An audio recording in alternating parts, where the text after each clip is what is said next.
Willem Barentsz. Willem Barentsz, Dutch pronunciation, circa 1550, June 20, 1597, anglicized as William Barents or Barentsz, was a Dutch navigator, cartographer, and Arctic explorer. Barentsz went on 3 expeditions to the far north in search for a northeast passage. He reached as far as Novaya Zemlya and the Kara Sea in his first 2 voyages, but was turned back on both occasions by ice. During a 3rd expedition, the crew discovered Spitsbergen and Bear Island, but subsequently became stranded on Novaya Zemlya for almost a year. Barentsz died on the return voyage in 1597. The Barents Sea was named in his honor. Life and career. Willem Barentsz was born around 1550 on the island Terschelling in the 17 provinces, present-day Netherlands. Barentsz was not his surname but rather his patronymic name, short for Berntzoon Barents' son. A cartographer by trade, Barentsz sailed to Spain and the Mediterranean to complete an atlas of the Mediterranean region, which he co-published with Petrus Plancius. His career as an explorer was spent searching for the Northeast Passage, which he reasoned must exist as clear, open water north of Siberia since the sun shone 24 hours a day, which he believed would have melted any potential ice. First voyage. On June 5, 1594, Barentsz left the island of Texel aboard the small ship Mercury, as part of a group of 3 ships sent out in separate directions to try to enter the Kara Sea, with the hopes of finding the Northeast Passage above Siberia. Between 23 and 29 June, Barentsz stayed at Kilten Island.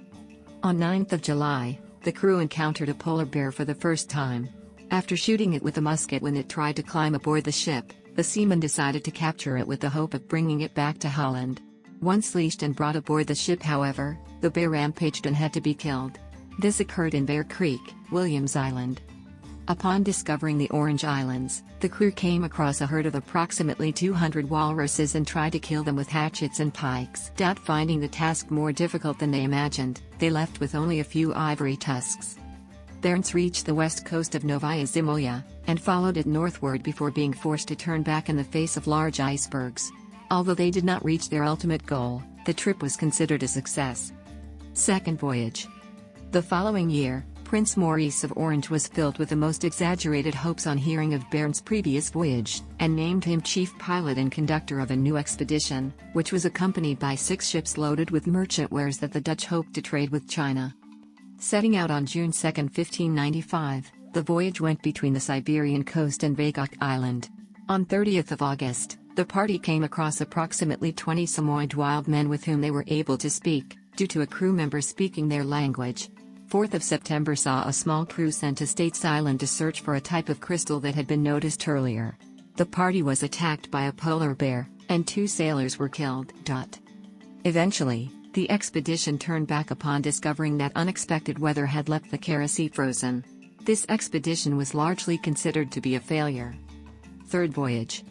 In 1596, disappointed by the failure of previous expeditions, the States General announced they would no longer subsidize similar voyages, but instead offered a high reward for anybody who successfully navigated the Northeast Passage. The Town Council of Amsterdam purchased and outfitted 2 small ships, captained by Jan Rijp and Jacob van Heemskerk, to search for the elusive channel under the command of Barentsz. They set off on 10th of May or 15th of May, and on 9th of June discovered Bear Island. They discovered Spitsbergen on 17th of June, sighting its northwest coast. On 20th of June they saw the entrance of a large bay, later called Rodfjorden. On 21st of June they anchored between Clovencliff and Vogelsang, where they set up a post with the arms of the Dutch upon it. On 25th of June they entered Magdalenefjorden, which they named Tusk Bay, in light of the walrus tusks they found there. The following day, 26th of June, they sailed into the northern entrance of Forlandsone, but were forced to turn back because of a shoal, which led them to call the fjord Keerwijk, inlet where one is forced to turn back. On 28th of June they rounded the northern point of Prince Karl's Foreland, which they named Vogeliek, on account of the large number of birds they saw there.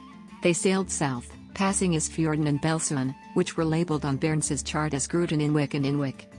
The ships once again found themselves at Bear Island on 1st of July, which led to a disagreement between Barentsz and Van Heemskerk on one side and Rijp on the other. They agreed to part ways, with Barentsz continuing northeast, while Rijp headed due north. Barentsz reached Novaya Zemlya on 17th of July.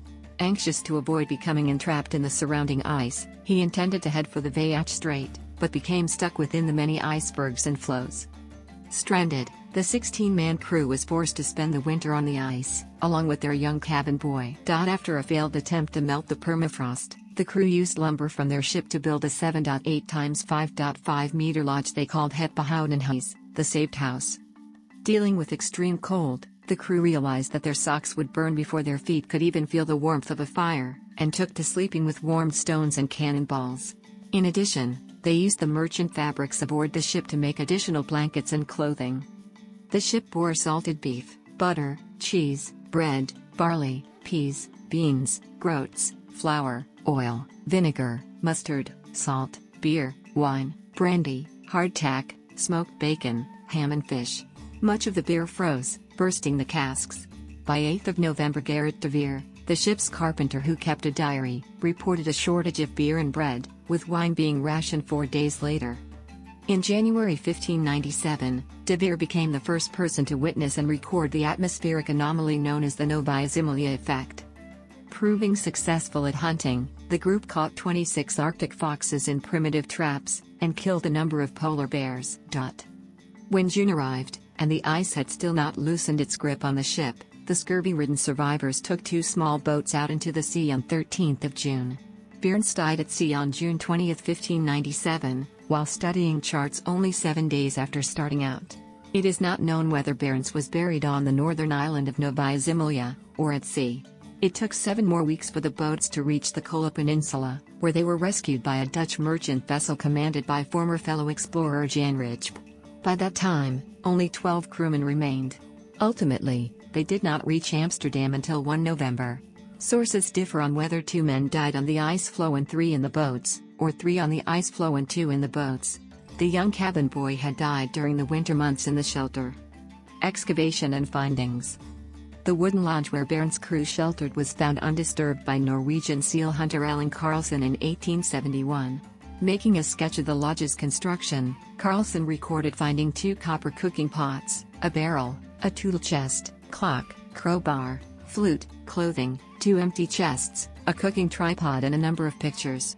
Captain Gunderson landed at the site on August 17, 1875 and collected a grappling iron, 2 maps and a handwritten translation of Pett and Jackman's voyages. The following year, Charles L. W. Gardner also visited the site on 29 July where he collected 112 more objects, including the message by Barentz and Heemskerk describing their settlement to future visitors. All of these objects eventually ended up in the Rijksmuseum Amsterdam, after some had initially been held in The Hague. The amateur archaeologist Miloradovic's 1933 finds are held in the Arctic and Antarctic Museum in St. Petersburg. Dmitry Kravchenko visited the site in 1977, 1979 and 1980, and sent divers into the sea hoping to find the wreck of the large ship.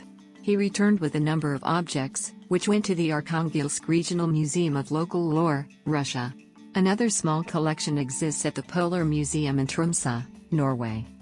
In 1992, an expedition of 3 scientists, a journalist and 2 photographers commissioned by the Arctic Center at the University of Groningen, coupled with 2 scientists, a cook and a doctor sent by the Arctic and Antarctic Research Institute in St. Petersburg, returned to the site, and erected a commemorative marker at the site of the cabin. The location of Barentz wintering on the ice floes has become a tourist destination for icebreaker cruise ships operating from Murmansk. Legacy. 2 of Barentz' crew members later published their journals, Jan Huygen van Linschoten who had accompanied him on the first 2 voyages, and Gerrit de Veer who had acted as the ship's carpenter on the last 2 voyages. In 1853, the former Mermensee was renamed Barentsee in his honor. Barentsburg, the second largest settlement on Svalbard, Barentsoya, Barents Island, and the Barents region were also named after Barents. In the late 19th century, the Maritime Institute Willem Barents was opened on Terschelling. In 1878, the Netherlands christened the Willem Barents Arctic exploration ship. In 1931, Nyan van Ditmar published a play written by Albert Helman about Barents' third voyage, although it was never performed.